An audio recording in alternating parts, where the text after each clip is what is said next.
To officially start with our day 2, we will have our pambansang awit and our invocation through AVP. Mga kababayan, ang pambansang awit ng Pilipinas.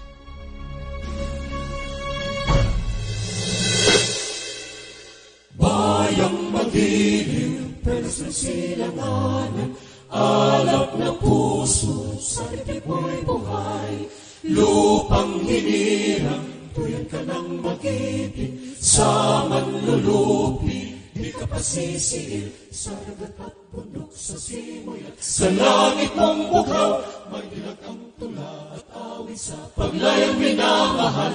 Ang kislat ng watawat mo'y tagumpay na nagniningning, ang bituin at araw niya kailan pa may di magdidilim. Lupa ng araw ng walhating pagsinta, buhay ay langit sa piling mo.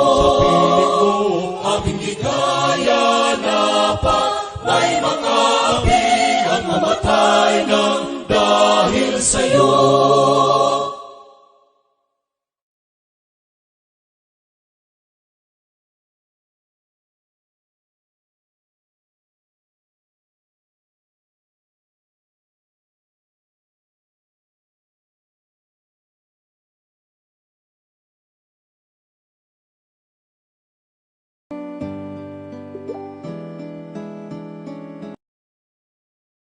Dear God, we praise and honor you as the Lord of our lives and the Lord over all the earth and beyond. We pray, O God, for your mercy and forgiveness, especially in times when we forget about you and fail to follow your word.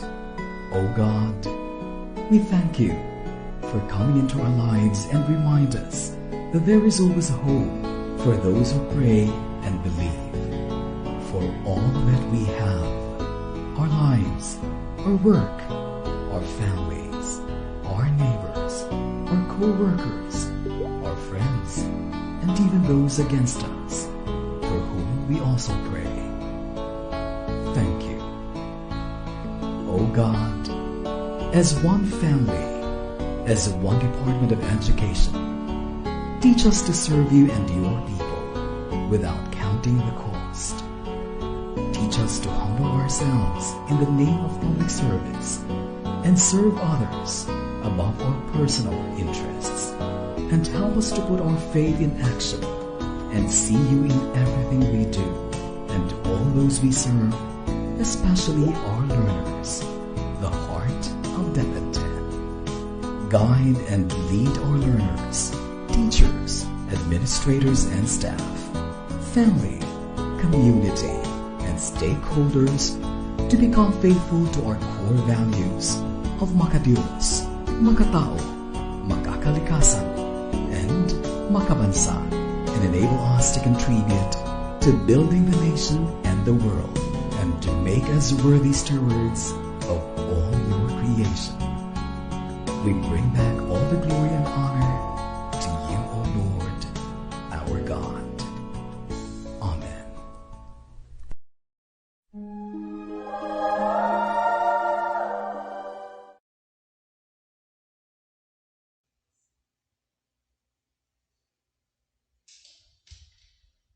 Good morning once again, and good morning, Ma'am Ems. We are live here at NEAP Region 10, Lapasan, Cagayan de RSTF for our live stream of SIYENSIKULA and hashtag STEM Talk Periments. Before we proceed, let me have Ma'am Ems for our recap and our acknowledgements. Our morning greetings to our dynamic regional director, Dr. Art Bayogot, our assistant regional director, Dr. Vic Garcia, our CLMD chief, Doc Perry Magnaong, good morning, and to our very active science education program supervisor, Dr. Nick Panyares, good morning. And I would like also to acknowledge the EPS from the different division of Region 10. We have with us Ma'am Ellen A. Azuelo, Ma'am Jean S. Macasero, Ma'am Victoria S. Sacote, Ma'am Jade A. Cagayan, Ma'am Nelda U. Villegas, Ma'am Riza Nicor, Ma'am Bilen T. Bastillada, Ma'am Annalie L. Osier, Ma'am Marites A. Kagindangan, Ma'am Lilian B. Salan, Soli E. Namukatkat, Jed May F. Coronel, Flenda D. Enerio, and Sir Jimbo Russell Agbayani. Okay, so before we'll start with our live stream, let me recap of what happened during our day 1. Among the highlights are the plenary talk. Yesterday, we have with us Ma'am Kerlin B. Baconges of DOST for the scholarships, programs, and projects. And we also have live from St. Andrews University, Scotland. We have Mr. Gerson Lapetahe for his USTP investigatory project capacity building. So today, ma'am, we will have our live stream, finally, of our SIYENSIKULA. So greetings to all our viewers there. Thank you for tuning in with us. So before we start our reading of our mechanics, let me introduce to you our distinguished panel of judges.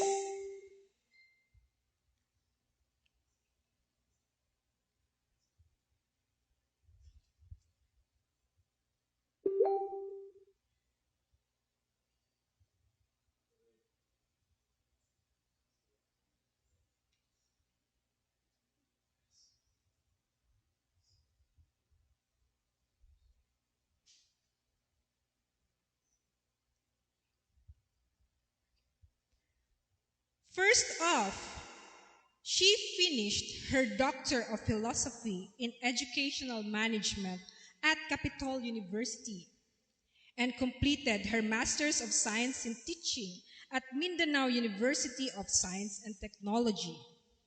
Currently, she is our Education Program Supervisor, DepEd Regional Office, Cagayan de Oro City. Her research undertakings includes published researches in journal publications and presented her researches in conferences national and international. Please help me welcome Dr. Marie Emerald Cabigas.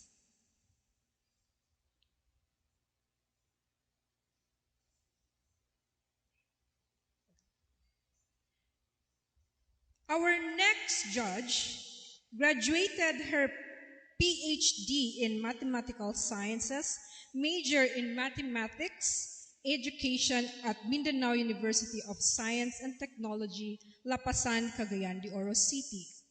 An exchange visitor program enhancement training sponsorship project, Scholar, and completed her Master of Science Education major in Physics at Mindanao State University, Iligan Institute of Technology, Iligan City. A scholar from the Department of Science and Technology, Accelerated Science and Technology Human Resource Development Program. At present, she is the Graduate Studies Faculty and Department Chairperson at University of Science and Technology of Southern Philippines, Lapasan, Cagayan de Oro City. The courses that she taught are Methods of Research for BS Ed Mathematics, MST Physical Science, and MST Mathematics. Statistics for Research in Educational, Mathematics for Science Teachers, Math Analysis, Probability and Statistics, and Advanced Differential Equations. She is also recently this year co-authorized and published a research in American Journal of Educational Research titled Phenomenon-Based Conversational Micro-Lesson Packets on students' mathematics achievements and appreciation. Aside from that, she also published more than 30 researches in journal publications and presented her researches in conferences nationally and internationally. Please help me welcome Dr. Laila S. Lumibao.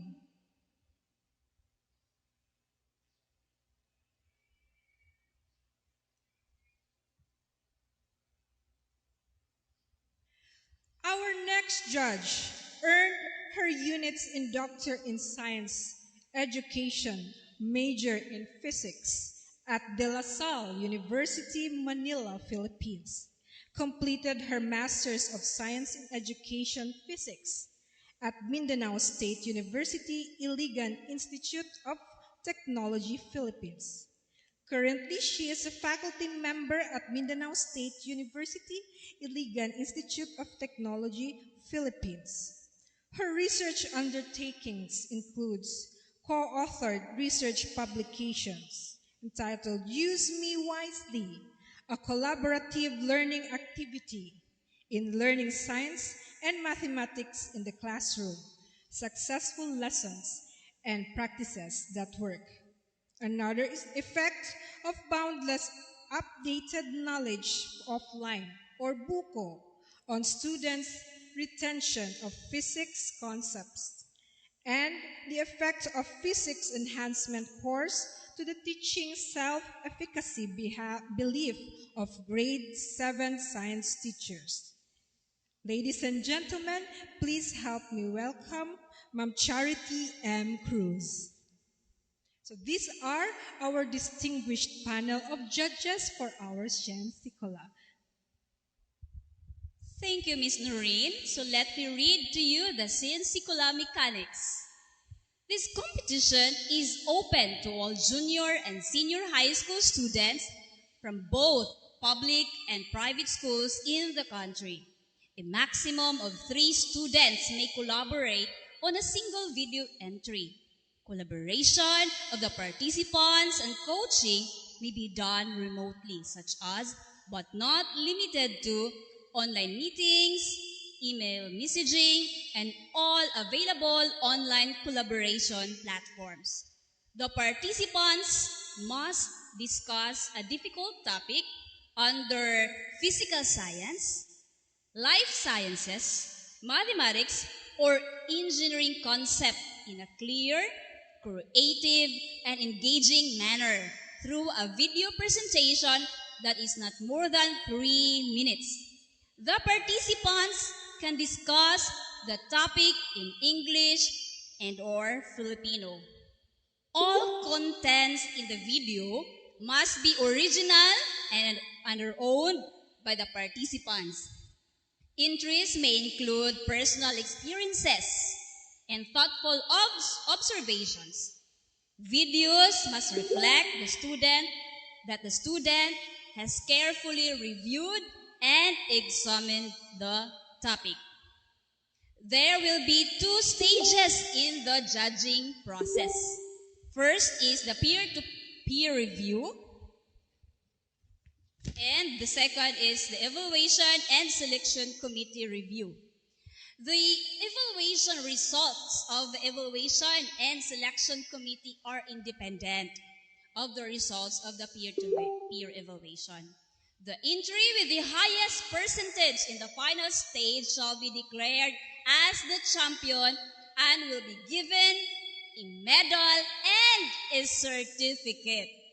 All the winning entries will receive certificates and will be posted on the official page of the Regional Science and Technology Fair.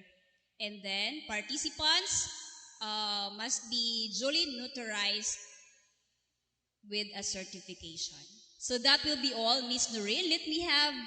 Shall we now have the sequence of the SIYENSIKULA presentation? Yes, this is the sequence for our SIYENSIKULA. We have first Bukidnon entries 1 and 2. Then we have Cagayan de Oro City, entry 1. And then we have Camiguin, entry 1. Then we have El Salvador, entries 1 and 2. Then Iligan City, entries 1 and 2. And we have Lanao del Norte, entries 1 and 2. We have Malaybalay, entries 1 and 2. Then we have Misamis Occidental, entries 1 and 2. And we have our Misamis Oriental, entries 1 and 2.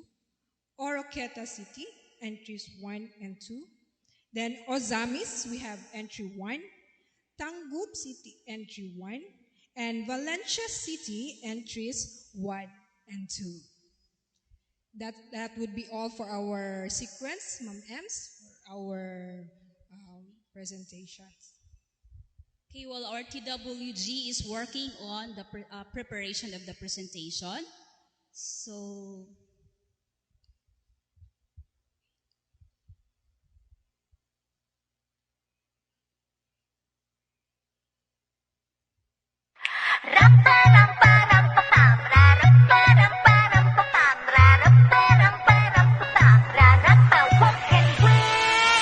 Welcome to the world of physics! Did you know that a Van de Graaff generator pulls electrons from the Earth, moves along a belt, and stores it in the sphere? It was discovered by Robert G. Van de Graaff around 1930. It's amazing, right? Now, check this out.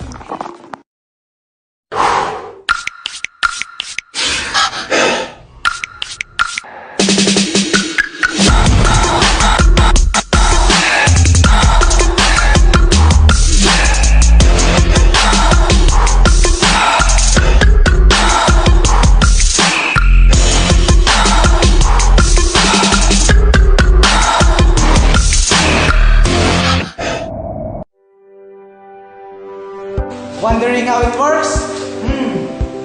Well, Van de Graaff generator works by static electricity. Inside the Van de Graaff is a giant rubber band that rubbed across a piece of felt. The roller is made up of Teflon to attract electrons.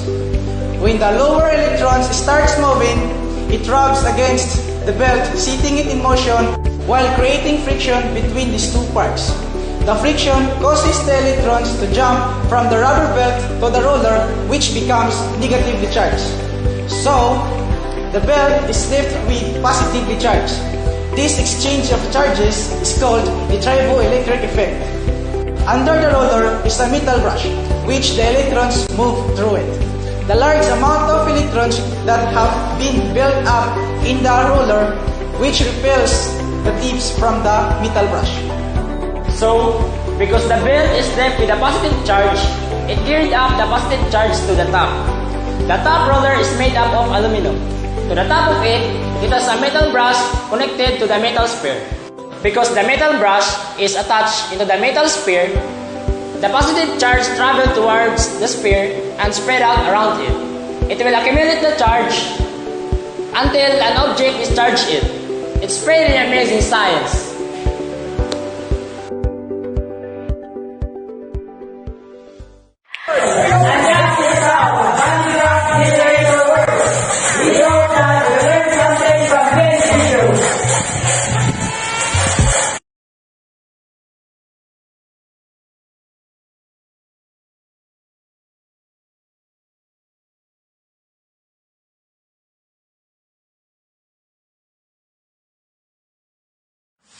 Hello, curious minds! We will introduce you to the world of physics. Today, we will visualize sound using the properties of laser And mirror to visualize sound using the vibration that it makes.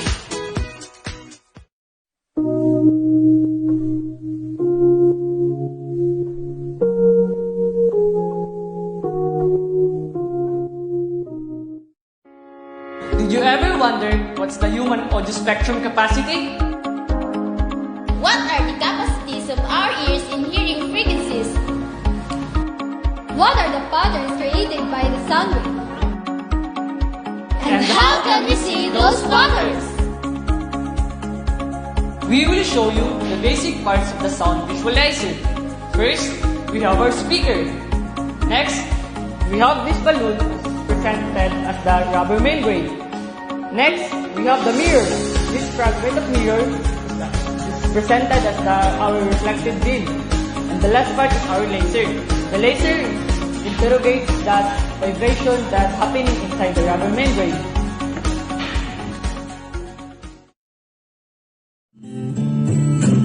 As you can see, the rubber membrane vibrates when we play music. It tells up and down, left to right, to create some beautiful patterns.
Something about sounds and frequencies and how to visualize sound using the vibration that it makes.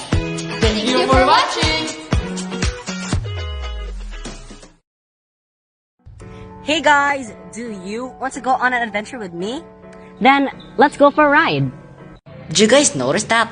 From afar, I saw that there was water, but as I was getting near to it, it is slowly disappearing. What is that? I know, that's a mirage. Huh? What is a mirage? Hello, did you experience what you saw earlier? When you're staring at a road on a hot sunny day and you might see water in the distance, but as you move closer, there is no water there. What is this? Well, it is a type of optical phenomenon called mirage. Hi, my name is Joshua Mr. Gulimat. Come and join me as I discover the science of mirage. So, what is a mirage? Mirage is caused by light refraction. Refraction is the redirection of a wave as it passes from one medium to another. Refraction is caused due to the change in speed of light. When the light goes from air into water, it bends toward the normal because there is a reduction in its speed. Now, let's talk about what we saw earlier, a mirage. As I said, they're caused by light refraction, which is a scientific term that means the bending of rays of light. Mirages are common in hot areas.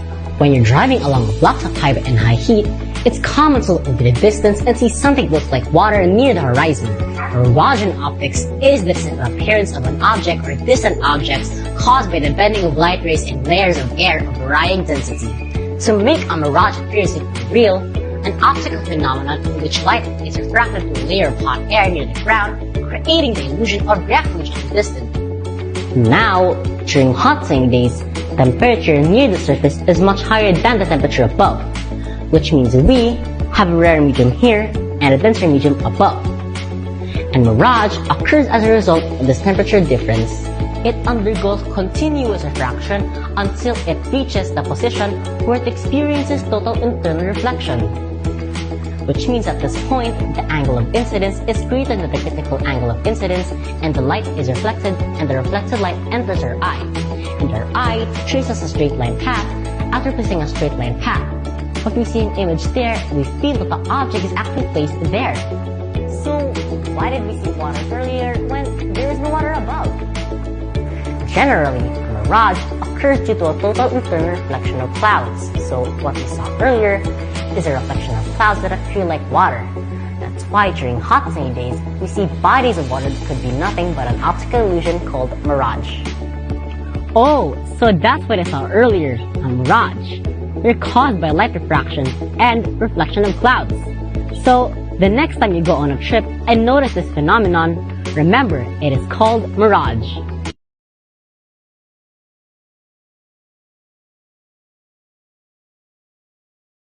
Have you ever wondered what are the fundamental building blocks of nature that you and me and everything else in the universe are constructed from? Well, anything that occupies space and has mass refers to the term called matter. There are many theories regarding matter, including the kinetic theory, the atomic theory, and others. But when you stop to think about it, why are there so many theories about matter? Well, possibly because matter makes up everything, and the universe itself. For instance, this ukulele. I think I need to fix the strings first. Speaking of strings, do you know what string theory is? Or have you ever heard of it? But before I even talk about string theory, let me get an apple first. I'm hungry. Well, this apple is made up of matter. But what exactly is matter?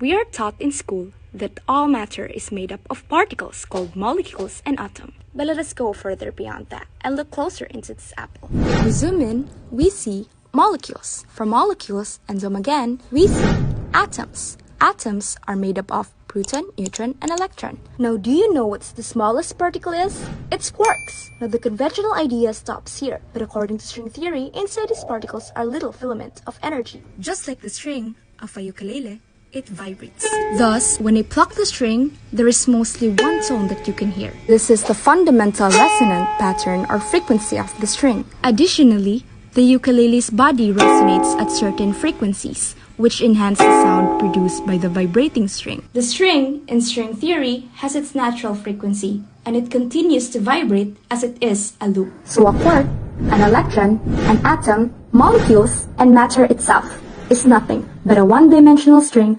vibrating in various patterns. It's a lot to take in. How tiny is this string? Really, if such a thing exists, the typical string is roughly 10 to the power of negative 33 centimeter long. It's a millionth of a billionth of a billionth of a centimeter. Just by looking at this number, it is really hard to even measure. Let's say an electron is the size of the Earth. So the size of the string is the size of the span. Why can't we see the string, you may ask? Well, seeing requires light. An electromagnetic wave. This wave hits the object's surface and is reflected back into your eyes. As a result, the wave conveys data from the object that your brain utilizes to generate an image. Most objects don't have an issue with this. However, particles are extremely tiny, especially the string in string theory. It's so tiny that the electromagnetic waves we use to view things are too large to even touch. Visible light just flows through them. So the string, in string theory, the so-called theory of everything, literally everything, replacing all matter and force particles with just one element. All the things we see, all particles in a matter, is nothing but a tiny, dancing, vibrating loop of strings.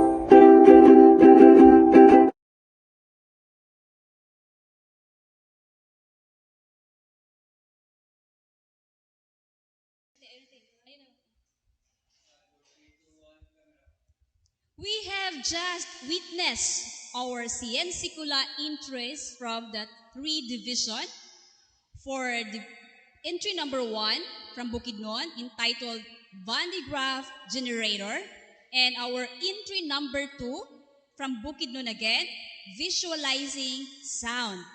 And for Cagayan de Oro City entitled Mirage. And from Camiguin, we have String Fury. We shall be showcasing our entry from Cagayan de Oro, entry number 2 from Cagayan de Oro, after all the presentations has been showcased for technical concerns. Okay, Ms. Noreen? Yes, we have another interesting and amazing entries, ma'am, from Camiguin entry 1. El Salvador entry 1, I'm sorry, we have entitled Enthalpy. And then El Salvador entry 2, entitled Parallax. Then we have Hingoog entry number 1, Climate Crime. Also, we have Iligan entry number 1, entitled Quantum Entanglement. And lastly, for our second set, we have Iligan entry number 2, Gravitational Waves.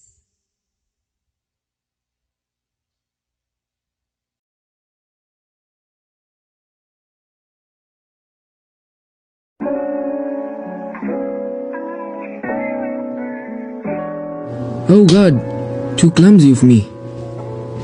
Wait, I wonder why the egg white and the egg yolk changes its texture after getting boiled. Enthalpy. What? Endothermic and exothermic. What are those? Aren't you curious? Want to know why? I would love to. Okay, time to discuss. What's that enthalpy you're talking about? Yeah, right. In enthalpy, we will not just calculate this. It is the change of energy where you combine heat and work. But in enthalpy, we'll focus more on the heat. Because it is a thermodynamic quantity that represents the heat changes at a constant pressure, wherein there are two reactions, the endothermic reaction and the exothermic reaction. And how does it relate to that egg? The egg you are cooking absorbs the energy from its surroundings, where it happens to be the boiling water. That's why it was cooked. And that is the endothermic reaction. That's why the egg white and the egg yolk changes its texture. I think one also of the reason is that burning wood over there. You're exactly right. That burning wood releases energy to form heat to its surroundings. That is the exothermic reaction, the releasing of heat. The water you are using absorbs the heat of the wood, and the boiling water releases energy for it will be absorbed by the egg. Wait, that boiling water is becoming gas because it absorbs energy and can be considered as an endothermic reaction, right? You're right. Oh wow! Now I know. The burning wood releases energy to form heat. That's why the water boils. That's the exothermic reaction, right? That's correct. And the egg absorbs the energy that it surrounds. That's why it was cooked, right? That's correct. Is it really important to know this in our life? You know, these reactions. Yes, it is. Just like in our lives, we aren't always chilling. We also need some pressure in order for us to have a reaction, or whether we absorb or releases positivity and negativity that surrounds us, and for us to move on to the best version of us. Hey,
The really mind-blowing idea here is that a parallax is a shift of a position of an object caused by your own motion.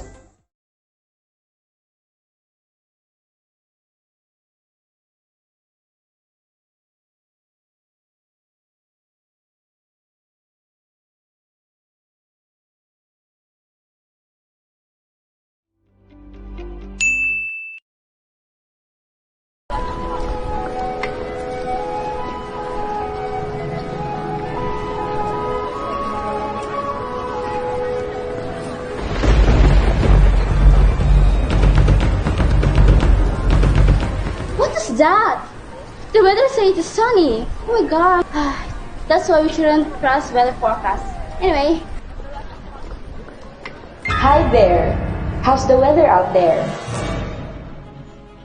Are you talking to me? Cool! A talking vending machine. But anyways, the weather sucks. It keeps on raining until it's not sunny and not like... it's frustrating. Oh really? Well, have you heard about climate change? What? I never heard that before. You're talking nonsense. Anyway, just give me my drink already. Say goodbye to your world for now. What's happening to me? I am itching. Wait! Whew. That was intense. I am Mecca, the head of all machines. Well, have you heard about climate change?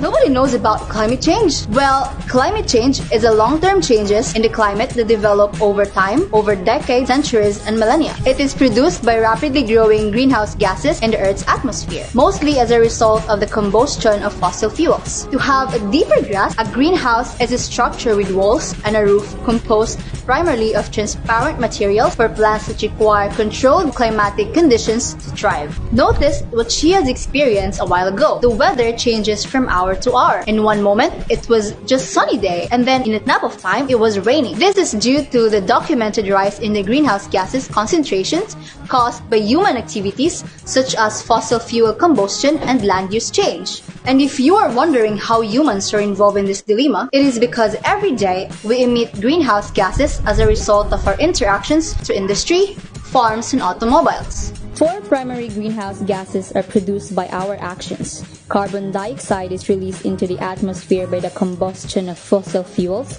such as coal, natural gas, and oil, solid waste, trees, and wood products.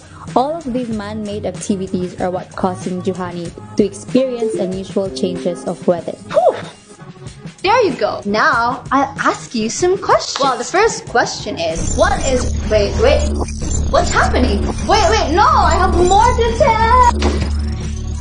What is that? Now that you've learned about climate change, don't just complain about how the weather changes from time to time and hour to hour. Change starts with you. So go girl, fight climate change. Oh, okay. Thanks for the information. Bye.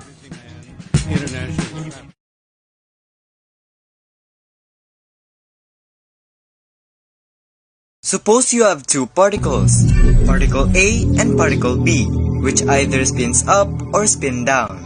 But there can only be two systems, such as the outcome will always be one particle that spins up and the other particle that spins down, even if they are separated at the opposite ends of our universe, with information traveling faster than the speed of light. But how can this be possible? What is the strange connection between these two? That's what we're going to find out. Brought to life in 1935 by Erwin Schrödinger and later studied by Einstein, the quantum phenomenon that has no counterparts in classical physics. The groups that lose their individuality and behave as a single entity, meaning their quantum states are strongly correlated and became unified, they are called unentangled particles. Let's take these electrons as an example.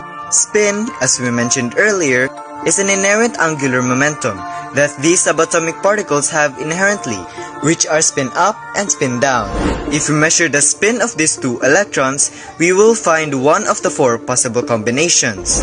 And when discussing quantum entanglement, they use states known as Bell states, which concludes that it is possible to erase both electrons being in a spin up state and both electrons being in a spin down state. In other words, there can only be 2 electron systems, which outcomes will always be opposite.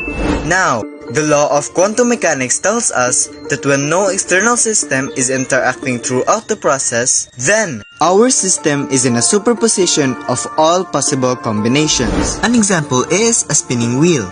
The moment I spin it, it is both green or yellow at the same time.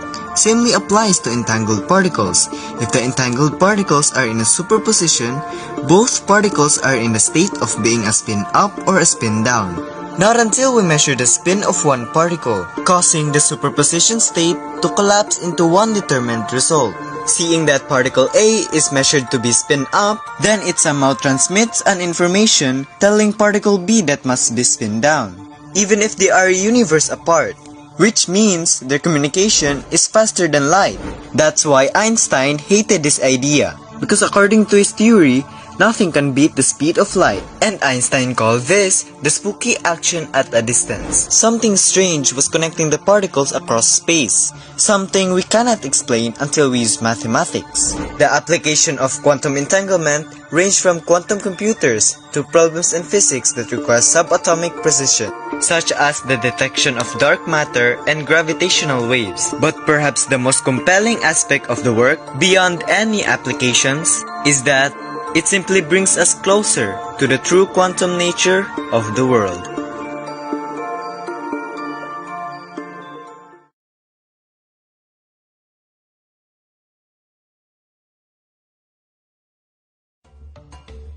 When things move, they create waves. For example, if you shake a stick back and forth in water, you get water waves. If you vibrate a piece of metal back and forth really fast, you get sound waves. Shake some electron back and forth really fast, you get radio waves. And yes, shake a planet or star back and forth really fast, you get gravitational waves. So what's doing the waving? In the case of water waves, the height of the water increases and decreases at any particular location as the waves travel past. In the case of sound waves, the pressure of air increases and decreases at any particular location as the waves travel past. In the case of radio or signal or any electromagnetic waves, the electric and magnetic field gets stronger and weaker at any particular location as the waves travel past. And in the case of gravitational waves, the gravitational field gets slightly stronger and weaker as the waves travel past.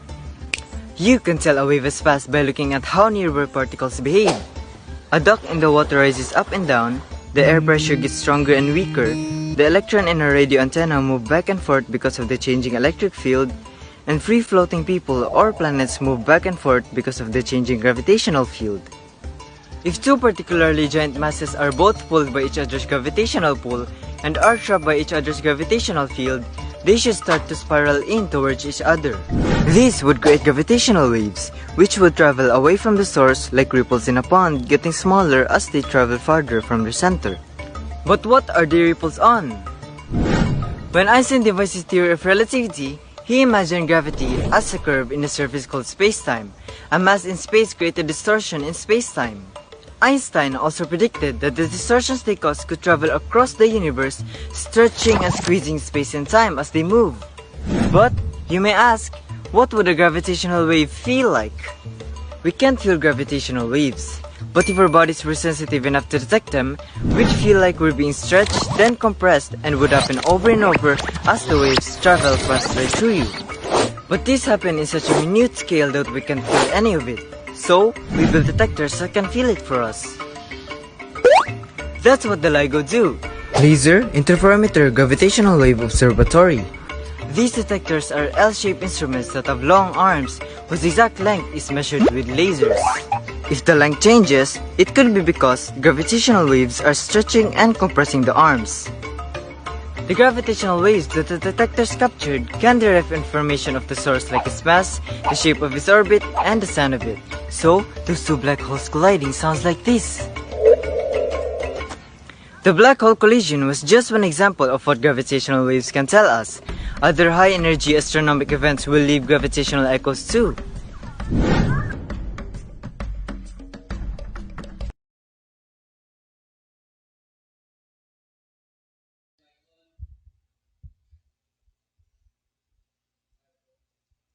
We have just witnessed our interests from El Salvador City, Hingog City, and Iligan City.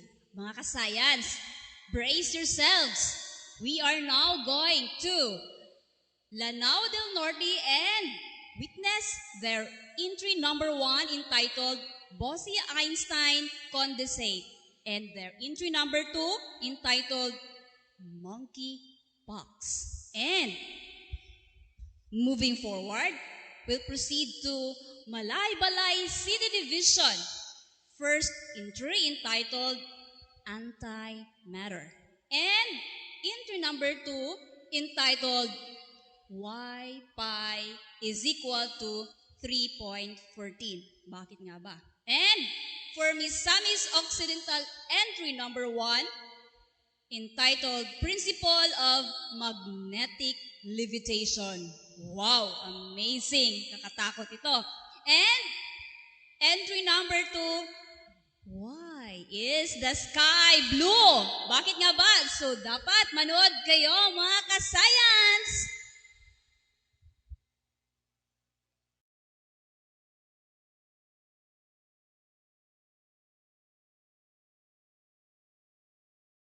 On a hot sunny day, you decided to grab a glass of ice-cold water to quench your thirst. But as you were about to drink, you noticed some water droplets outside the glass. The culprit for this scenario?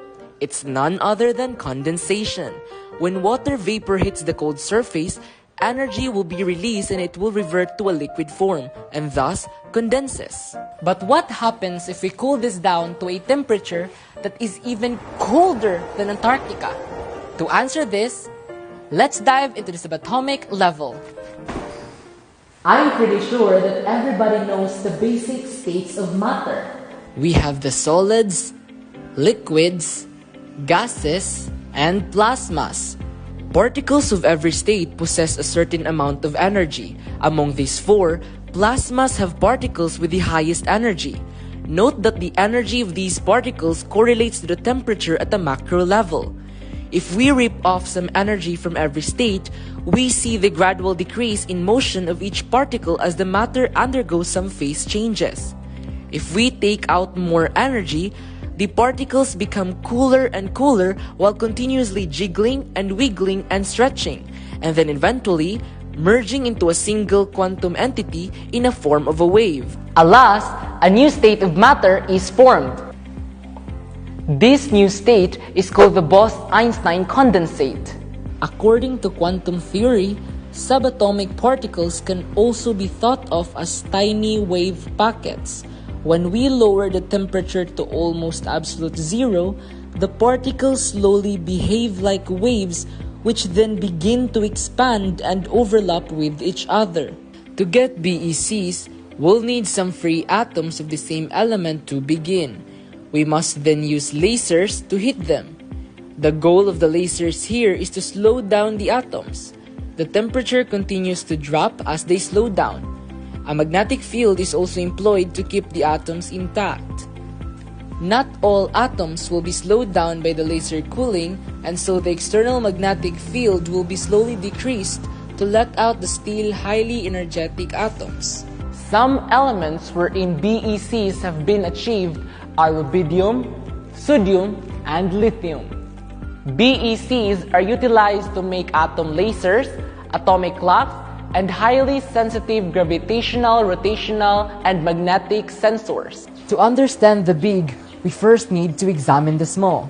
Thus, the study of BECs could potentially lead us to a wide portion of the universe that is yet to be discovered. So be observant, think critical, and stay curious.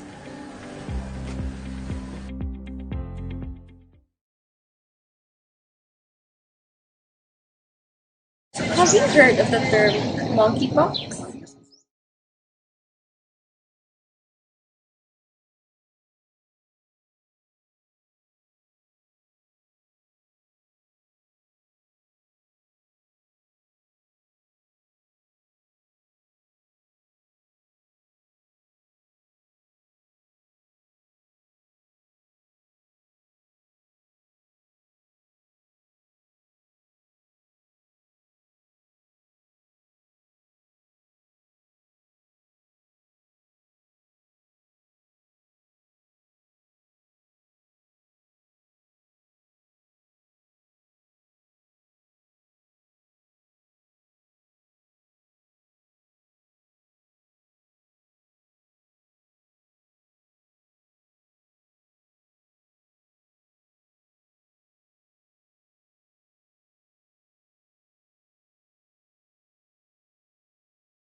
Boom! That was quite an explosive entrance, don't you think? But want to know what else was explosive? It's the very reason why I'm here, you're here, we're all here. It's the Big Bang Theory. However, this theory raises a bunch of questions itself. Like, how did it happen? To answer that, let's go back to the very beginning. 13.8 billion years ago, Big Bang happened. During the first moments of our universe, matter particles collided with its oppositely charged counterpart and annihilated in light and photons. That particle that matter collided with? It's the antimatter particle. Antimatters are just like ordinary particles, well except for the fact that they have the exact opposite charge of a matter. An atom of an ordinary matter has the electron, which is a negative charge, and the proton, which is the positive charge. In the atom of an antimatter, however, this is not how it plays out. A positron is the antimatter counterpart of an electron, while the antiproton is the counterpart of a proton. In particle physics, it's thought that every single particle of a matter has an antimatter counterpart with the same mass, just with the opposite charge. And as it turns out, matter and antimatter aren't very different after all. A pen made out of matter will look and feel exactly the same as a pen made out of antimatter. This is because particles of antimatter interact in the exact same ways that particles of matter interact with one another. In fact, if the roles were reversed and our world were made of antimatter, we wouldn't be able to tell the difference. But how did particles that are almost exactly the same create this massive explosion that created everything? Well, you see, matter and antimatter aren't exactly friends. When antimatter and matter meet, they annihilate in a burst of light and energy and leaves nothing behind. The Big Bang should have resulted in total annihilation. Protons would have annihilated with antiprotons, electrons with positrons, neutrons with antineutrons, and so on, which would have left behind a structureless sea of photons in a matterless void. But for some reason, there remained a tiny excess of matter that was not annihilated, and here we are. In recent years, experiments about antimatter are being carried out to explore its possible uses in the modern world. The first results of a groundbreaking experiment showing with potential future applications in cancer therapy have been released. There's also been experiments done in finding out how to utilize antimatter in fueling space explorations. We still don't know why antimatter is rare though, and if we don't know why more matter exists, then we can't know why building blocks of anything exists either. This is one of the biggest unsolved problems in physics. And this is the crucial question to answering. Why me, you, and everything else exists.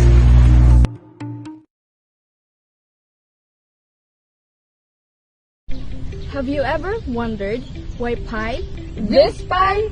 No, this pi is equal to 3.14? Math is as old as civilization. Older even. Before we dig deeper into pi, let's travel back 4,000 years ago when both Egyptians and Babylonians both investigated pi. The Babylonians used 3.125 to approximate pi.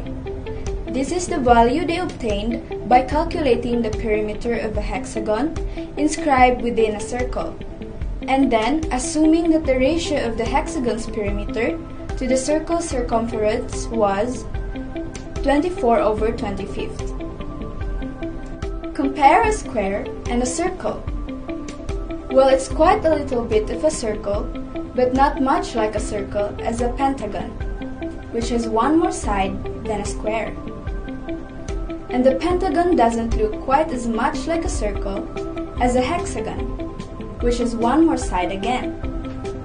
And the hexagon doesn't look quite as much like a circle as a heptagon. More sides means a better circle.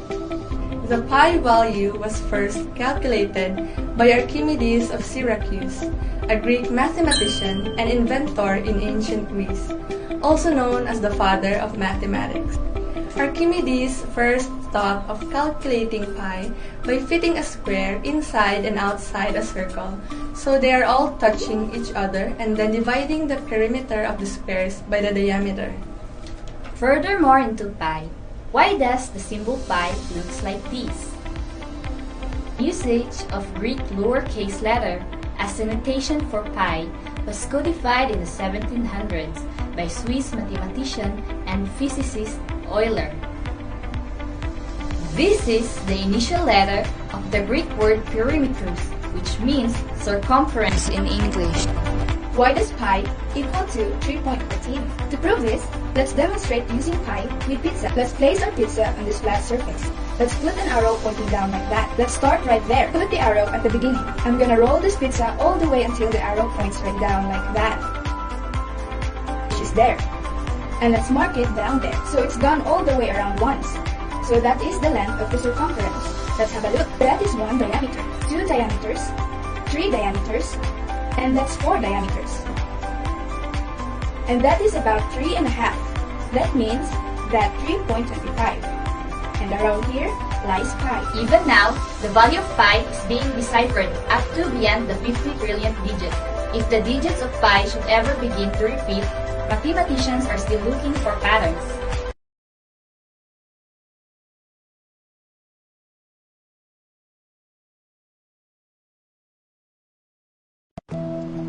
What if you could make this glow flow, or this bunsy flower flow, or even this heavy train flow while traveling without even touching the ground? Oh, it looks like magic! Bilis! But hey, it's not magic. It's magnetic levitation! Magnetic levitation is a phenomenon in which two objects having the same poles are repelled from each other in a vertical direction. In this method, an object is suspended in the air with no support other than magnetic fields. What creates a magnetic field?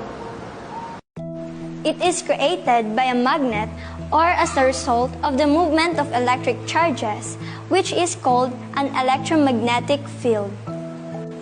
To demonstrate, simply coil a length of copper wire around a piece of iron, such as this iron rod, connect the wires to the power source, and turn it on. When the current flows, a magnetic field is created and the iron becomes magnetized. Hans Christian Ørsted discovered in 1819 that a magnet experiences force when in the vicinity of a wire carrying an electric current. In magnetic levitation, the magnetic fields are used to reverse or counteract the gravitational pull and any other counter-accelerations. Primarily, there are two issues involved in magnetic levitation: lifting force and stability. Lifting force provides an upward force sufficient to counteract gravity, while stability ensures that the system does not spontaneously slide or flip into a configuration where the lift is neutralized. However, Samuel Earnshaw's theorem proved that it is impossible for a static system to stably levitate against gravity. Thus, to stabilize, one can use the interaction between a permanent magnet and a superconductor, resulting in a magnetic levitation. This principle is the basis of the electrodynamic approach in magnetic levitation train. Maglev train involves magnetic forces that hold the vehicle above a roadbed so that the vehicle appears to float on a cushion of air and create frictionless and fastest train transport with high level of safety. Thus, where prices of fuels are skyrocketing, the application of electromagnetic levitation in mass transportation is very beneficial. Truly, it is the time of sustainability.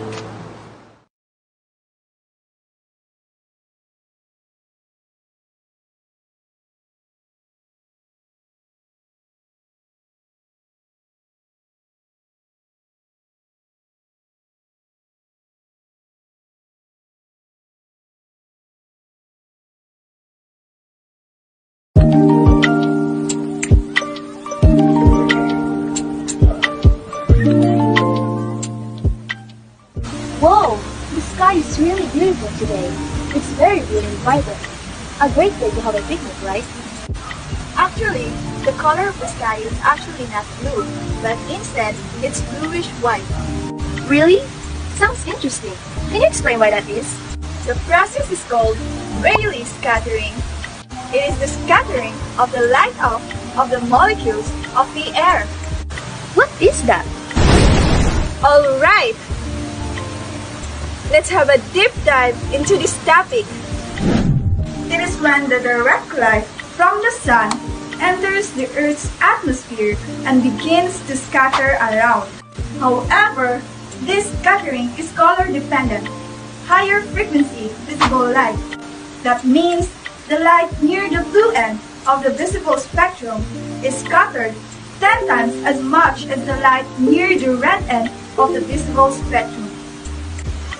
How the scattering works?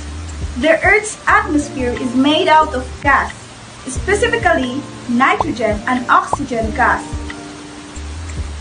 Both nitrogen and oxygen gas have strong resonances in the ultraviolet.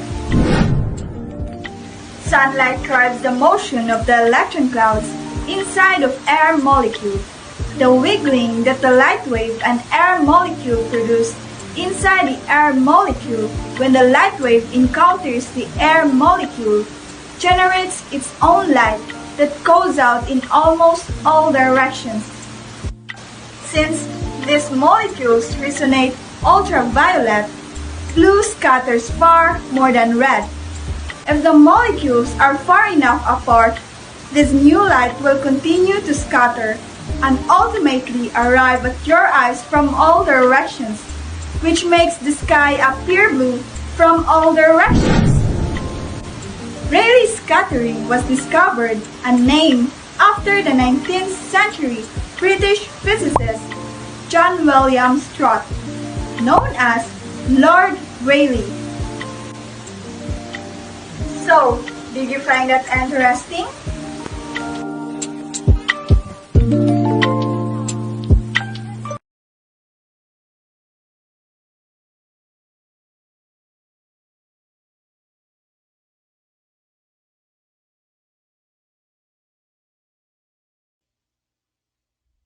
Wow, that was an amazing and jaw-dropping showcases from our young scientists. Let us now move forward and witness another spectacular presentations from Misamis Oriental Entry 1 entitled Mirrors and Misamis Oriental Entry 2 entitled Central Dogma of Life. Then we have Oroqueta Entry 1, Percent Composition. Oroqueta Entry 2, Haber Process. And we have Ozamis Entry 1, Fermat's Little Theorem.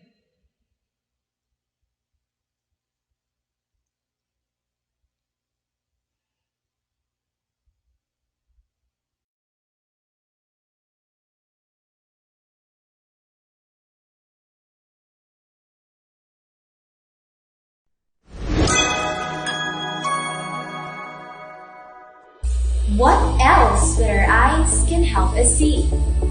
With light, we can do it! But even with light and sight, there are still some things we can't see. Today, we'll look beyond the beauty and understand how our eyes perceive the images formed in mirrors. Light is a natural agent that stimulates vision and allows things to happen. It is an electromagnetic radiation type of energy. What is reflection? Reflection is a throwing back by a body or surface of light without absorbing it. And what is a good example of surface that can exhibit reflection? Mirrors. Mirrors have become part of our daily routine. We wake up dealing with this. From our homes, workplace, schools, everywhere. In our homes, the bathroom mirrors are examples of plane mirrors. Plane mirror is a type of mirror wherein it gives us an equal reflection. The incident ray, the reflected ray, and the normal line to the reflecting surface all lie in the same plane, and the angle of incidence is equal to the angle of reflection. Side mirrors and vehicles in a convenience store use convex mirrors. In convex mirrors, no matter where you are in front of the mirror, it will always reflect an image that is upright, reduced in size, and will create a virtual image. Convex mirrors are also called diverging mirrors. Light will not actually intersect after reflection, but appear to converge behind the mirror. If you want to be prettier and presentable on any occasions, we use this type of mirror to enlarge our images so we can apply properly our makeup. What's this type of mirror? Concave mirror. As you move further from the center of the curvature, an inverted, reduced, and real image one will appear between the center of the curvature and the focal point, explaining the image you saw. Now when you are at the center of the curvature, you'll see an inverted, same size, and again, a real image one. Now when you're between the center of the curvature and the focal point, the image form will be at beyond the center of the curvature, inverted, enlarged, and real. Now when you are at the center of the focal point and the vertex, this time, upright, enlarged, and virtual image is formed. Now when you're at the focal point, no image will be formed. Now that's a concave mirror. That is science!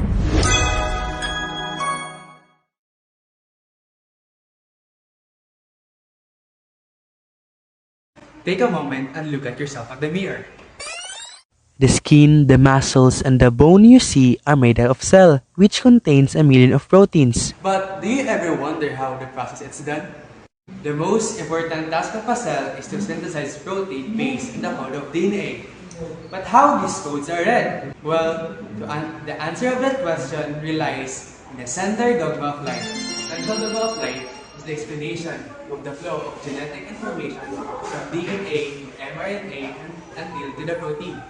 The DNA will make a copy by itself in the process of replication and then transcribe it to make a messenger RNA, and the code will be translated to make a functional proteins. We know that the process of replication is semi-conservative, so let's focus to the two processes, the transcription and the translation.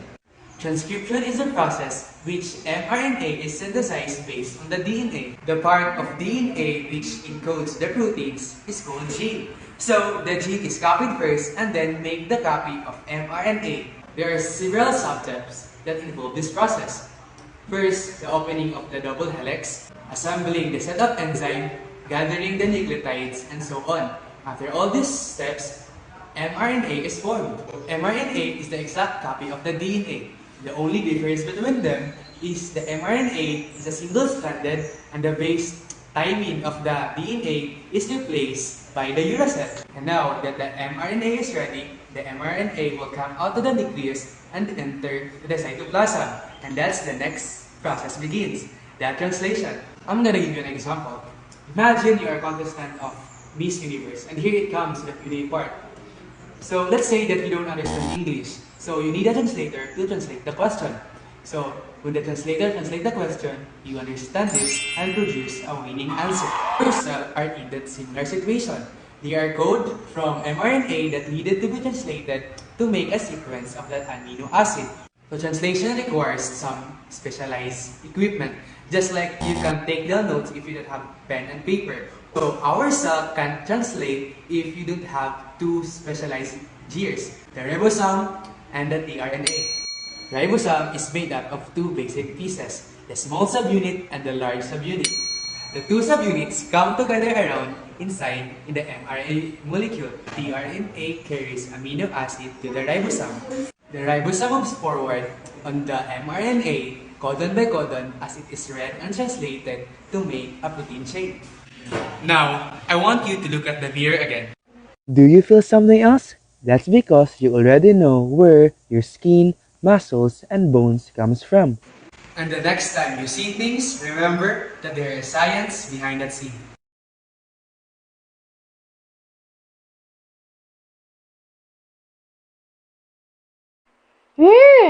Yummy tocino for breakfast? Did you know that tocino contains a preservative called sodium nitrite? 33.33% sodium, 20.29% nitrogen, and 46.37% oxygen. But why in percent? Well, percent composition shows the percentage of each element in a compound. Whoa, I'm not interested. You should. It affects our lives from our health and finances to our lifestyles. Nutrition labels and the containers of all processed foods sold at our local grocery stores like Datosino use the concept of percent composition to help us, the consumers, make informed decisions. From this data, we can figure out the percent composition of the nutrients present in these foods.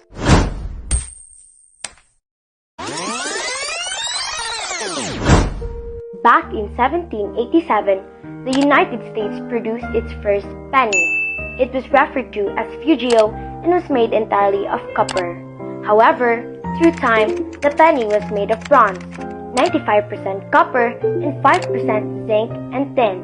Nowadays, American pennies contain 2.5% copper and 97.5% zinc. In our beloved country, the coins are nickel-plated except for 20 pesos, which are made of nickel on its inner core and bronze on its outer ring. The health of small children and pets may be affected by the percent composition of coins once it is ingested.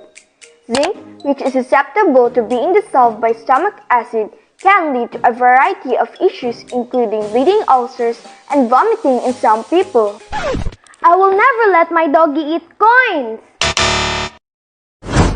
There are compounds created by scientists for a wide range of purposes. A new product must be authenticated before it can be sold. By providing a percent composition, one can perform a chemical analysis. Xenon and fluorine were combined in 1962 to create a new compound. Until 1962, scientists believed that xenon was incapable of combining with other elements. Xenon was found to be 63.3% and fluorine to be 36.7% of the compound, which is the same as the formula XeF4. When you have the data for a percent composition, you can figure out the simplest ratio between the atoms in a compound. So how do we calculate percent composition?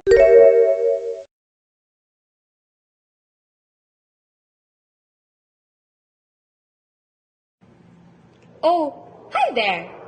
Ever wondered why with our growing population, we fortunately didn't end up with massive starvation? Thanks to this man, Fritz Haber. We all know that plants require nitrogen in the form of nitrate in order to survive. Natural fertilization processes such as rotting animals can replenish nitrogen, but humans desire to grow food much faster than that. The good news is, our atmosphere is full of nitrogen molecules. The bad news, crops can't just take nitrogen in the air due to their strong triple bonds. Do you know why the color? Hi, I'm Lisa, your Neto Science correspondent, expanding the horizon for simple explanation. The Haber process is fundamentally one of the most efficient industrial processes for ammonia synthesis, creating a nitrogen-based fertilizer that aids to grow the food we feed everyone. But how does it work? The process is a reversible reaction of 3 moles of hydrogen gas and 1 mole of nitrogen gas to form 2 moles of ammonia gas. Now, let's take a look at the process. In Haber process, nitrogen and hydrogen are pumped through pipes. Then, a compressor increases the gas pressure to 200 atmospheres. The pressurized gases are then heated to 450 degrees Celsius. But what's with the figures? Though the reaction is exothermic, which requires higher temperature, and a ton of ammonia is the go-to yield, we need to consider that cost is also what keeps an industry working. Not to mention that high pressures could also be dangerous. Gases will then pass through a reaction chamber containing an iron catalyst to speed up the reaction. The reaction mixture is cooled so that ammonia liquefies and can be removed and ready to be used as a fertilizer.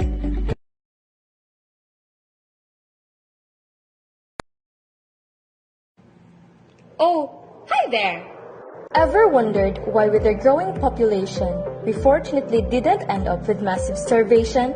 Thanks to this man, Fritz Haber. We all know that plants require nitrogen in the form of nitrate in order to survive. Natural fertilization processes such as rotting animals can replenish nitrogen, but humans desire to grow food much faster than that. The good news is, our atmosphere is full of nitrogen molecules. The bad news, crops can't just take nitrogen in the air due to their strong triple bonds. Hi, I'm Lisa, your Net Science correspondent, expanding the horizon through simple explanation. The Haber process is fundamentally one of the most efficient industrial processes for ammonia synthesis, creating a nitrogen-based fertilizer that aids to grow the food we feed everyone. But how does it work? The process is a reversible reaction of 3 moles of hydrogen gas and 1 mole of nitrogen gas to form 2 moles of ammonia gas. Now, let's take a look at the process. In Haber process, nitrogen and hydrogen are pumped through pipes. Then, a compressor increases the gas pressure to 200 atmospheres. The pressurized gases are then heated to 450 degrees Celsius.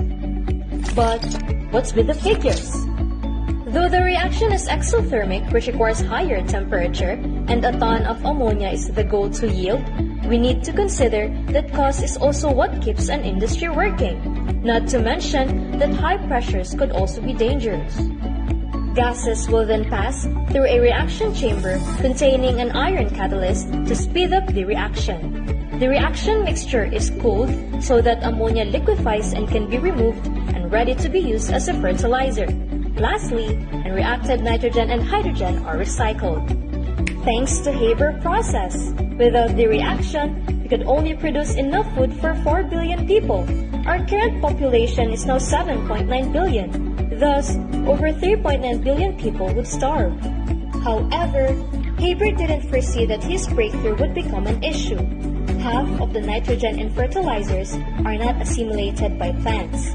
This accumulates as a volatile chemical compound in the Earth's water supplies and atmosphere. Researchers are still in a quest of reinventing a safer 21st Haber process. Maybe you could become one of those researchers. Who knows? But for now, join us and let us forge our path towards science and technology.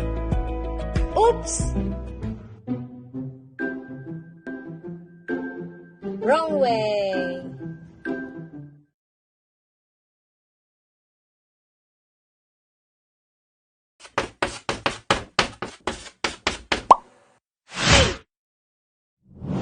An interesting math theory would be Fermat's Little Theorem. No, not Fermat's last theorem, the more famous Guinness World Record-breaking older brother. I mean Fermat's Little Theorem. Although it's overshadowed, it serves a big purpose in elementary number theory.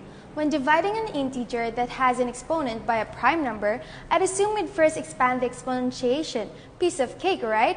But what if the exponent was way bigger? It would take you forever to expand it. Well, this is where Fermat's Little Theorem comes to play.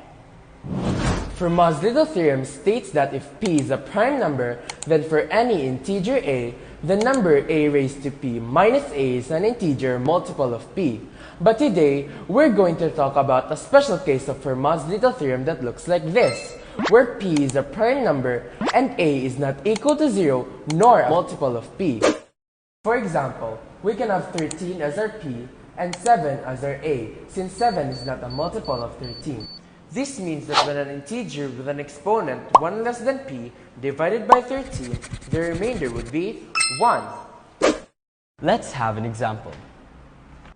If today is Friday, what day will it be after 3 raised to 2026 days? Who would even ask that? Anyway, since there are 7 days in a week, 7 will be our divisor, or our p, and this is going to be our expression. We can observe that 2026 is not equal to p minus 1. In order to have p minus 1, or 6, as our exponent, we need to factor out 3 raised to 2026. So 2026 divided by 6 is equal to 337, remainder 4. And now we can rewrite our expression like so. Now that we have 3 raised to 6, which is a raised to p minus 1, we can rewrite this as 1, and 1 raised to 337 is just 1. And now we're left with 3 raised to 4 divided by 7, which is the same as 81 divided by 7, and will give us 11 remainder 4. And so our final answer would be 4 modulo 7. Since the remainder is 4, we just need to count 4 days after Friday. So Saturday, Sunday, Monday, and Tuesday. Therefore, after 3 raised to 2026 days from Friday, today would be Tuesday. Now that we've covered Fermat's little theorem, it's time for you to try and solve this problem. If you're still a bit confused, feel free to rewatch the video. Pause now and start solving. Did you get it? The answer is 4 modulo 5. Good job, bros! Thanks for watching! See you next time.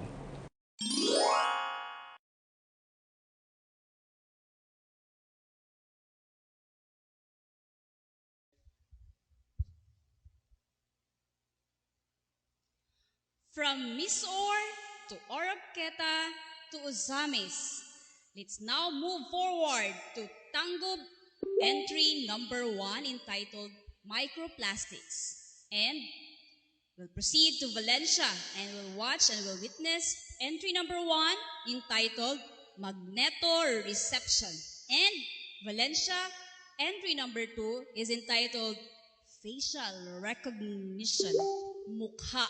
May ganan ko ani sa akong face yoga. Anyway, we shall also be witnessing the entry number 2 from Cagayan de Oro City entitled Wormhole Theory. And the last but definitely not the least, we shall be witnessing the entry number 2 from Usami City entitled Blue Skies. Let's give it up to our last entries.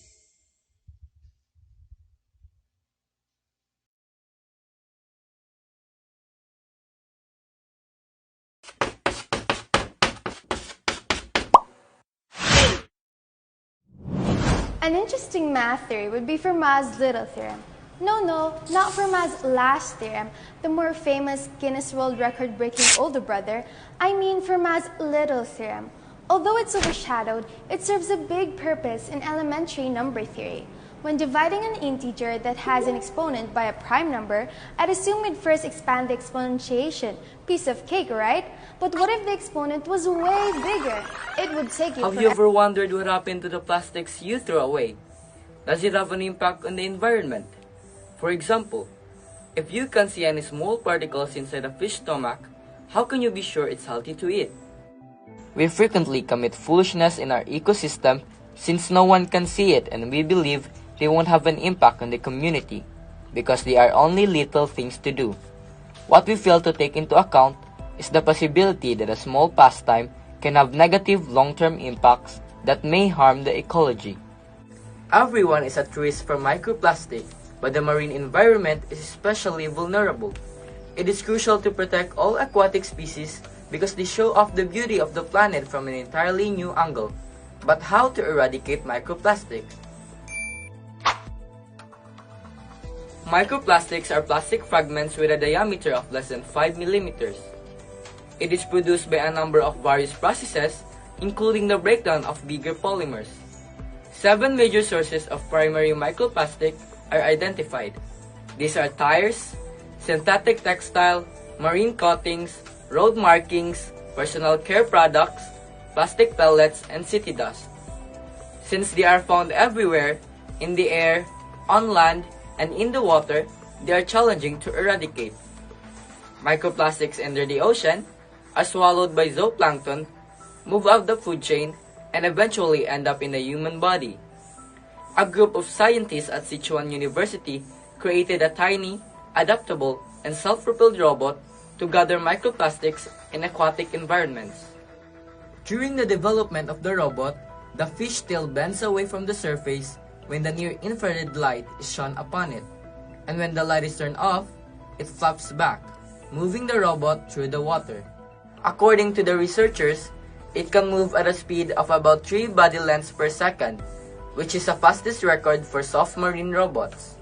The self-propelling device can swim, pick up, and carry away polystyrene microplastics that are nearby and adhere to its surface chemically. Instead of being made out of the traditional materials used for soft robots, the researcher take inspiration from the gradient found in mother of pearl or nacre, which is strong and flexible materials found on clam's shell, allowing the robot to squeeze into cracks and crevices. Furthermore, the robot can securely absorb pollutants and recover its functionality even when damaged. It can heal after being cut, as the layered structure of the nanosheets allowing them to find itself back after being broken apart. In addition, the researchers' testing revealed that the invention can collect microplastics rapidly, making the machine a potential tool for picking up pollutants in the near future.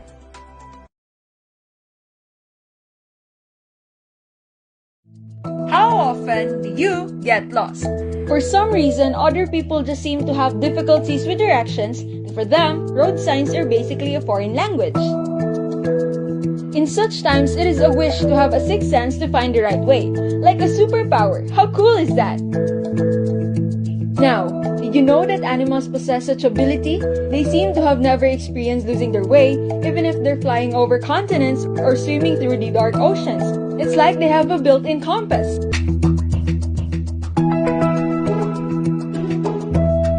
This built-in compass is what we call magnetoreception. Magnetoreception is the ability of animals to obtain directional and positional information using the Earth's magnetic field. We can compare the Earth to a huge magnet. The movement of the liquid in its outer core is the one that produces the magnetic field and is sensed by animals, guiding them like a map to reach their destinations. What has remained a mystery is exactly how animals do this. One theory proposes that magnetoreception is based on the presence of magnetite crystals in animals as diverse as insects, birds, and fishes. This type of iron has powerful interactions with magnetic fields. Magnetite possesses a torque strong enough that it allows itself to rotate and align with the Earth's magnetic field, telling animals which one's south or north.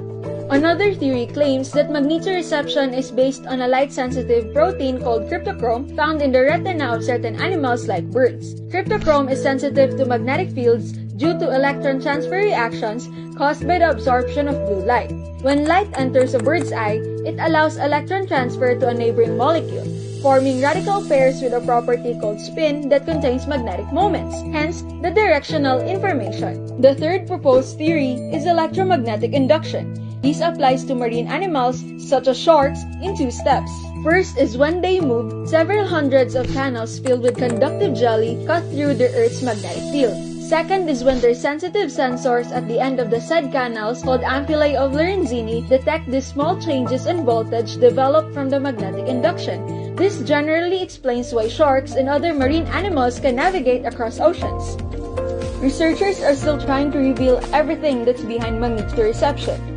Nonetheless, it is without a doubt that this sense is plausible considering that magnetite crystals, cryptochromes, and electromagnetic induction exist.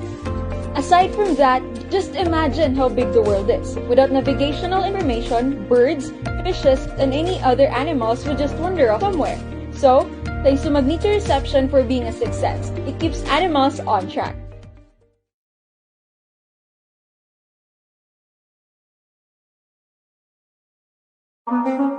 I was sneaking to my sister's room because I wanted to check something from her phone. But her phone requires her face to unlock. And then it hit me. How can a device with zero memory like human identify someone's face? Well, the one that requires your face to unlock a phone was called facial recognition. But what exactly is facial recognition? Facial recognition is a biometric software to identify people by analyzing the unique features of their face. But how does it actually work? It works by using artificial intelligence algorithms and machine learning to detect the face. These are the basic steps of facial recognition. First step is to take an image of your face captured from a picture or a video even when you're in a crowd. The captured image will then be matched to the existing image that is already stored in the facial recognition database. But before that, we first need to compute for the local binary pattern and the Euclidean distance. But first, What is local binary pattern? Local binary pattern is a facial recognition algorithm that uses four parameters, which are radius, neighbors, grid X, and grid Y to measure the following: distance between the eyes, width of the nose, depth of the eye sockets, the shape of the cheekbones, and the length of the jawline. To compute for the LBP, we need to label the pixels of the image by thresholding the neighborhood of each pixel. Using this equation, we will be able to come up with a binary number. Compute this for all images. To compute for the Euclidean distance, this equation will be used to come up with the value. The software will now match the images by spotting which of the stored images has the lowest Euclidean distance value. When the photos match, it will automatically allow you an access. Now, what exactly is the importance of this software? Perhaps now more than ever, facial recognition is in the spotlight. Considering the global pandemic, contactless interactions are encouraged given the highly contagious nature of the virus. Facial recognition is relevant to the society since it improves healthcare, transportation, access and authentication, public safety, and education. There are an endless number of possibilities that are yet to be discovered. A lot of it is just too fascinating for people to believe.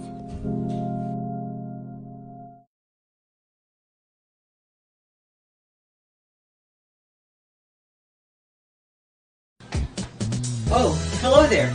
You seem to have noticed that I'm in a bit of a rush right now. These? Well, these just have my journals and notes for the lecture that I'm attending. The lecture is all about time travel through wormholes. Time travel is a concept that humans have yet to achieve. We still don't even know whether it's possible or not. Despite this, scientists have discovered numerous theories that may seek to describe the unknowable phenomena. Einstein's theory of relativity makes it so that time travel is already within our means. It states that the time of an object slows down as the speed of the same object approaches the speed of light. Let's say that the same person walks in light speed for 24 hours. The amount of time that would affect his surroundings would be 48 hours. You can even postulate this as leaping a day into the future. Want to have a glimpse at the past? Try looking at the night sky, whose light is from millions of years ago. I've only been scratching the surface, to be honest. Let's look further on wormhole theory itself. Developed by Albert Einstein in collaboration with Nathan Rosen in 1935, let's have a look at wormhole theory.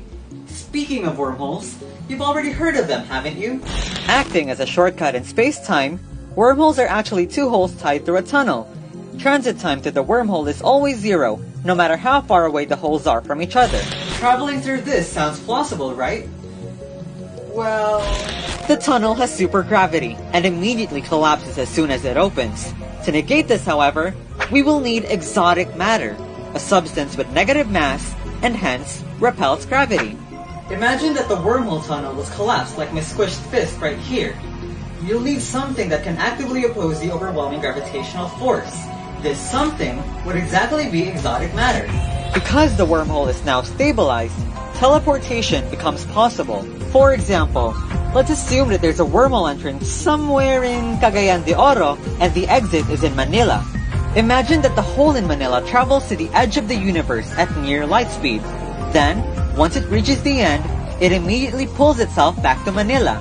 Since the theory of relativity states that time slows down for objects moving at the speed of light, therefore, the hole that returned to Manila would be further in the past than the one in Cagayan de Oro. Keep in mind, this would only be pseudo-travel instead of actual time travel. The most important part of this scenario is to return to Cagayan de Oro from Manila through the wormhole once again. With this, the transit time of the returning journey becomes zero. The process for time travel is now complete. With all things considered, let's go back to our time, shall we? Oh no, I'm gonna be late for the lecture. It was nice chatting with you. Thank you so much for listening, friend. I'll be sure to meet you again 3 minutes ago.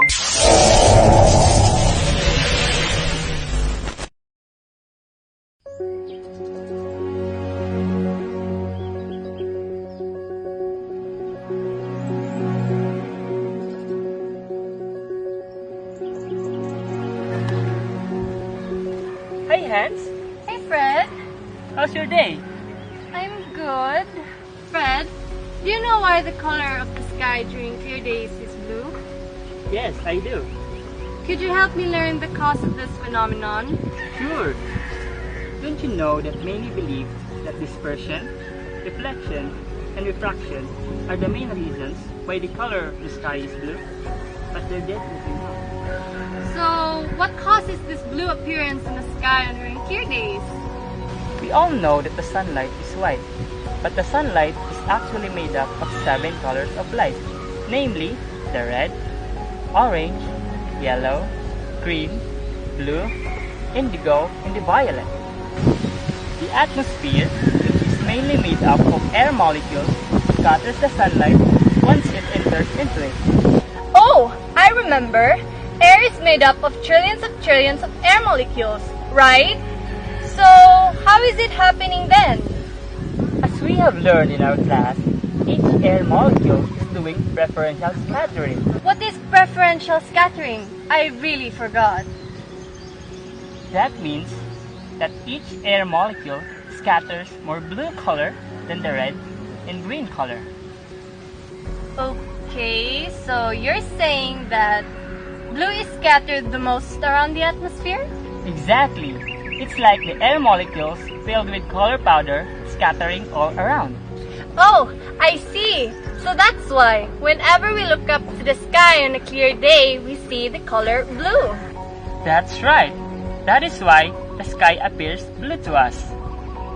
And what do you think would be the color of the sky if there's no atmosphere? Of course, it's black. And what is the reason? It's because it's empty. There are no particles to scatter the light. But the sunlight still appears white. But there would be no scattering of colors because of the absence of the atmosphere.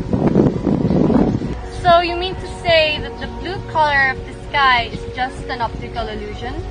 Yeah, it appears due to the preferential scattering of light by the air molecules in the atmosphere. So now, are you ready to answer if others would ask why the sky is blue? Yes, I definitely am. Oh, it's almost time for our next science subject. Shall we? Sure, I'm so excited. Let's go.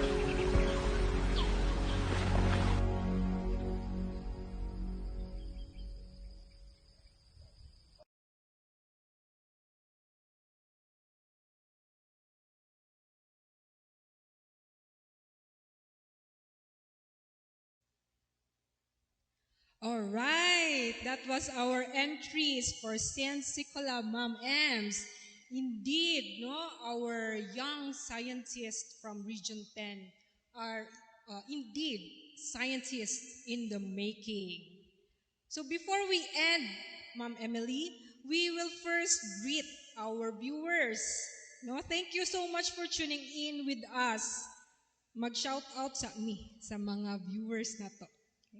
Let us start from it's me, Ron Cebalho of Clarin National High School Division of Misamis Occidental. Sir, thank you for watching with us. And ganina we have from Malaybalay, Division of Malaybalay are also watching with us. And then we have here Sheila May Amor Salon Salcedo. Thank you so much for watching with us. And we have Sofia Nika Arcojada.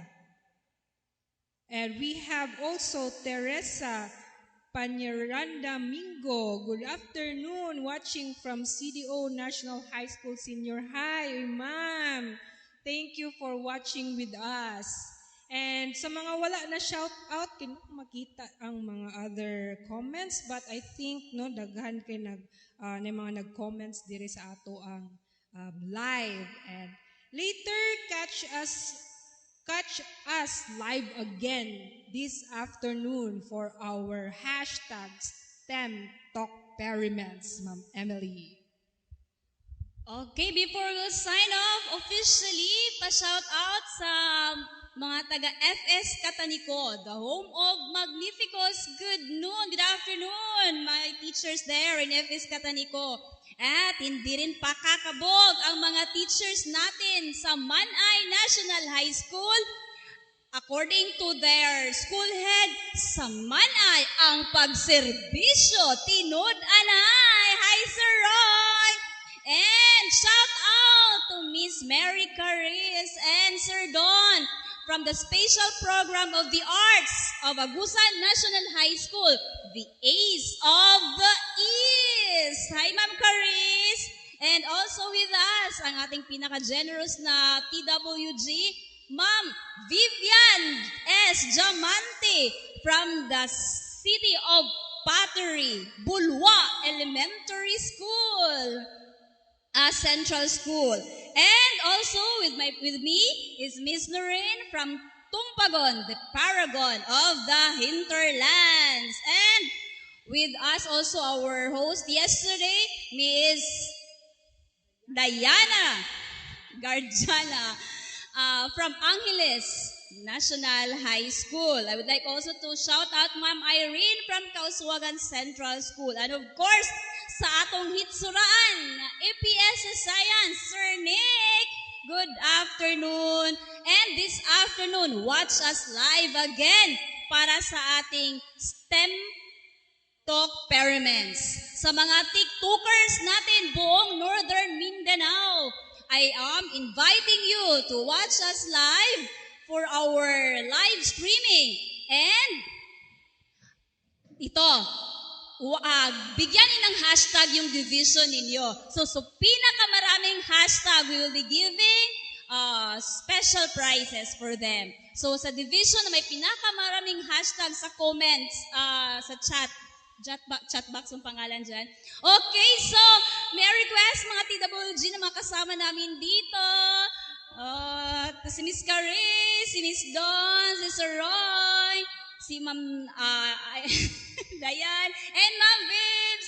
Hi everyone. This is Emily from FS Katanico and Ma'am Doreen from National High School. This is RSTF SIYENSIKULA signing off. See you this afternoon. TikTok tayo mamaya.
Can you guess what living creature resides in the